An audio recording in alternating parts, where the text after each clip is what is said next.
लाल कृष्ण आडवाणी ने कहा था कि बाबरी मस्जिद का टूटना लाल कृष्ण आडवाणी के जीवन का सबसे दुखदायी दिन था। एक 17 साल का कक्षा 12 का छात्र वेदांत सीबीएसई से अपने आंसर शीट की फोटोकॉपी मांगता है।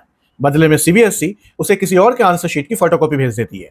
यह बात वेदांत सोशल मीडिया पर रखता है ताकि उसकी आवाज सरकार तक पहुंच जाए, लेकिन उससे बदले में क्या मिलता है? बीजेपी समर्थक उसे कॉकरोच जनता पार्टी से लिंक करने की कोशिश करते हैं और यहां तक कि पाकिस्तानी डिक्लेयर कर देते हैं। और एक भारतीय छात्र को पाकिस्तानी कहने का यह घिनौना काम दूरदर्शन के एक बड़े पत्रकार अशोक श्रीवास्तव ने किया है।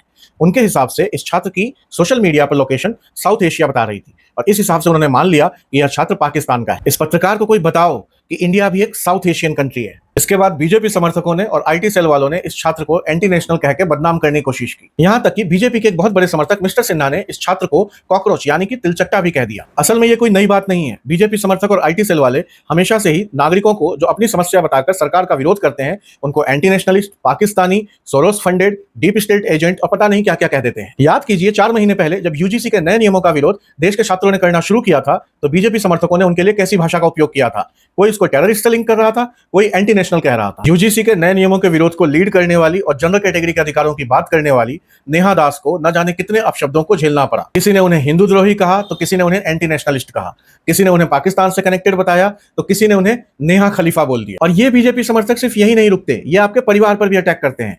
ऋतु राठौर जो कि हिंदू अधिकारों की बात करती हैं, देश हित की बात करती हैं, बीजेपी सरकार की गलत नीतियों का विरोध करती हैं, न केवल उन्हें पाकिस्तानी कहा जाता है बल्कि उनके पिताजी को पाकिस्तानी जासूस कहकर इनके पूरे परिवार को बदनाम करने की कोशिश की जाती है।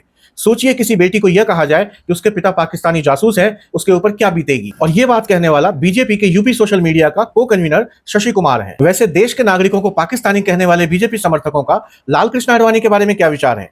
वो लाल कृष्ण आडवाणी जिन्होंने जिन्ना की तारीफ में उन्हें सेक्युलर कहा था, पाकिस्तान की धरती पर खड़े होकर लाल कृष्ण आडवाणी ने कहा था कि बाबरी मस्जिद का टूटना लाल कृष्ण आडवाणी के जीवन का सबसे दुखदायी दिन था। और ये बीजेपी समर्थक आरएसएस के बारे में क्यों नहीं बात करते? वो आरएसएस जिसके नेता पाकिस्तान के साथ अच्छे संबंध बनाने की बात करते हैं, लेकिन 52 साल तक इन्होंने राष्ट्रीय ध्वज तिरंगा को नहीं लहराया था। वो आरएसएस जो बाबरी मस्जिद ढहाने का विरोधी था।